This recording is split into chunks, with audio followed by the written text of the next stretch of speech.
Hi guys, कैसे हैं आप सब। देखते हैं क्वेश्चन नंबर 9 की तरफ।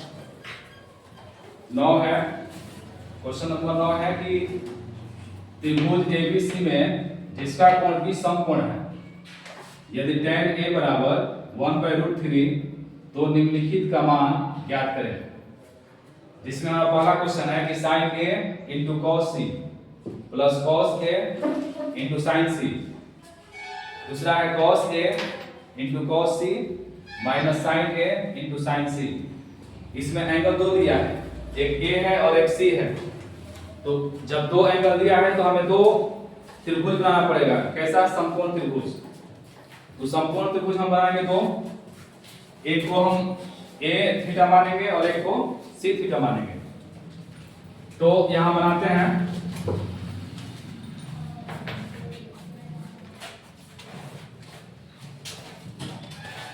दो समकोण त्रिभुज बनाते हैं जिसमें ABC है और साथ में कह रहा है समकोण क्या है? B है।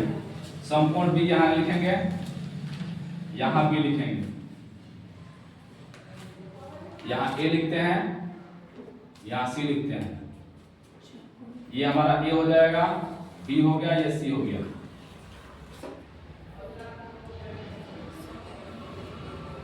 ABC। तो सबसे पहले हम एक A है, A को मानते हैं थीटा। तो इसके सामने वाला लंब ये हो जाएगा, ये आधार हो जाएगा, ये कर्ण हो जाएगा। चलते हैं। यहां लिखा गया है कि tan A बराबर 1/√3 दिया है। tan A बराबर 1/√3 दिया है।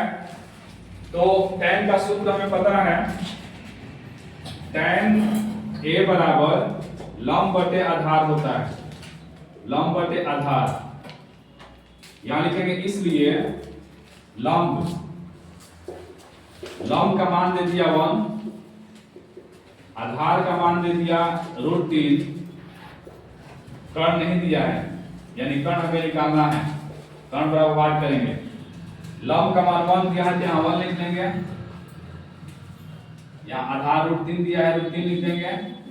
कर्ण पता नहीं है, कर्ण निकालेंगे हम पाइथागोरस प्रमेय से। यह लिखेंगे इसलिए पाइथागोरस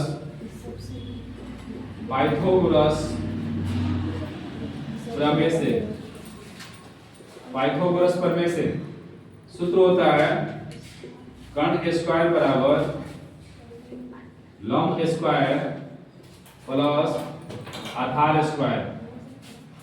यहां कर्ण नहीं दिया है, कर्ण छोड़ देंगे।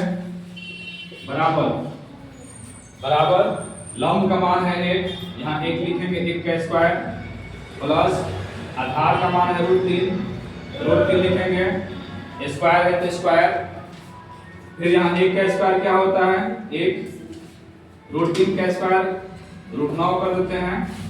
यहाँ कर्ण स्क्वायर, फिर एक बार कर्ण स्क्वायर कर दिया, यहाँ पे 1 कर दिए और 9 का वर्गमूल चूंकि रूट में है तो 9 का वर्गमूल हो जाएगा 3। 9 का वर्गमूल 3, यहाँ लिखेंगे कर्ण स्क्वायर बराबर 1 का 3 4।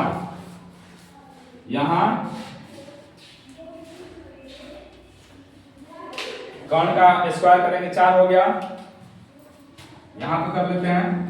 तो जब स्क्वायर उधर जाएगा इसलिए कर्ण स्क्वायर इधर जाएगा तो रूट में आ जाएगा 4। तो कर्ण का मान 4 का वर्गमूल 2 हो जाएगा, यानी कर्ण का मान हो गया 2 हो गया। इसके साथ साथ लंब आधार कर्ण तीनों पता चल गया। तो हम चलते हैं क्वेश्चन नंबर 1 में। क्वेश्चन नंबर पहला है sin A into cos C plus cos A into sin C। ये पहला क्वेश्चन है। तो यहां पे हम करते हैं sin A, sin मतलब A। पहले इसका सूत्र लिख लेंगे एक बार। sin बराबर लंब बटे कर्ण इंटू cos बराबर आधार बटे कर्ण प्लस कॉस है तो आधार बटे कर्ण, आधार बटे कर्ण इनटू साइन है तो लंब बटे कर्ण, लंब बटे कर्ण। इसके बाद साइन ए, इसको आने लिख लेंगे 2 हो गया, ये आपका 1 हो गया, या √3 दिया है। तो एक तो ए मान लिए हैं, दूसरा को सी मानते हैं। सी, जब सी को थीटा मानेंगे तो ये लंब हो जाएगा, ये आधार हो जाएगा, ये कर्ण हो जाएगा, ये आधार हो गया, ये लंब, ये कर्ण। तो साइन ए है तो ए में देखेंगे लंब बटे कर्ण, लंब का मान 1 है और कर्ण का मान 2 है, 1/2 गुना का चिन्ह।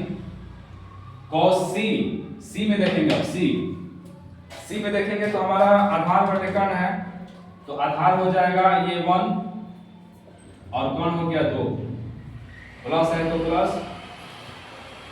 फिर cos ए इसमें देखेंगे आधार बटे कर्ण, तो आधार हो गया √3, आधार हो गया √3 और कर्ण तो 2 ही रहेगा, इनटू साइन सी अब इसमें देखेंगे लंब बटे कर्ण, लंब हो गया √3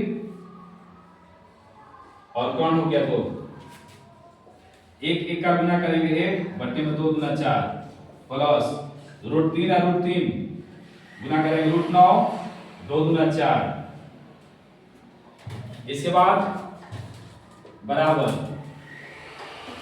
यहां 1/4 है तो 1/4 लिखेंगे, 1/4 प्लस 9 का वर्गमूल 3 होता है, 3 लिखेंगे बटे में 4। अब यहाँ क्या करेंगे, 4 का लघुत्तम करेंगे तो 4 होगा, 4 से भाग करेंगे 1 और 1 से गुना करेंगे 1, 4 से भाग करेंगे 1 और 1 से 3 से गुना करेंगे 3,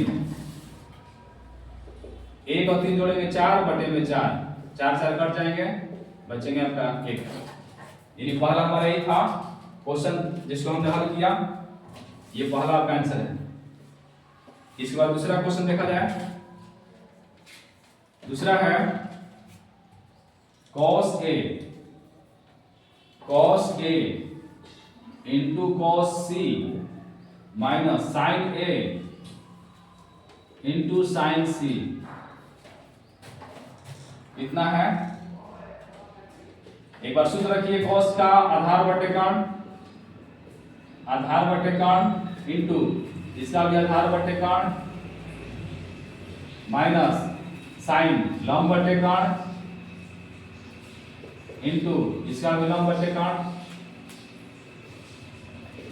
अब चलते हैं cos A में, A को एंगल माना गया है इसमें, तो आधार बटे कर्ण, आधार बटे कर्ण यानी आधार, ये तो लंब हो गया, ये आधार है √3 और कर्ण है 2 गुने C में चलते हैं, C इसका भी आधार बटे कर्ण, ये लंब हो गया है, ये आधार है 1 अब बटे में कर्ण 2, माइनस है तो माइनस साइन A यानी A इसमें देखेंगे तो लंब बटे कर्ण यानी लंब हो गया 1, लंब हो गया 1 और कर्ण हो गया 2 इनटू साइन C को आ रहा है तो C में देखेंगे तो ये लंब हो गया √3, लंब हो गया √3 और बटे में कर्ण हो गया 2। अब क्या करते हैं, √3 से 1 से गुना करेंगे, √3 और 2 गुना 4 माइनस √3 से 1 से गुना करेंगे √3 बटे में 2 गुना 4, √3 बटे 4 और माइनस √3 बटे 4, इतना में से इतना में कैंसिल हो गया, बच गया आपका 0, यानी पहला का आंसर आया 1 और दूसरा का आया 0।